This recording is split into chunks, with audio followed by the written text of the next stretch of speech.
Hello mga master, ito na mga master. Yan,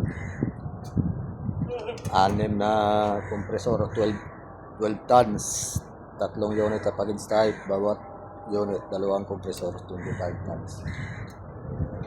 Yun, itong malaking project namin mga idol. Tapos sa unit, anuhin pa namin ang wiring nun dahil 220 yung, kaya gawin namin 330 yung ng unit. Kaya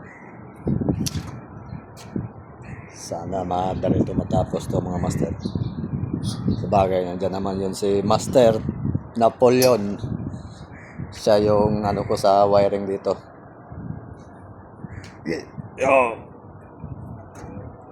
Ito pre, ayaw makakuan. Isa to! Oh! Ah! Bigat naman to.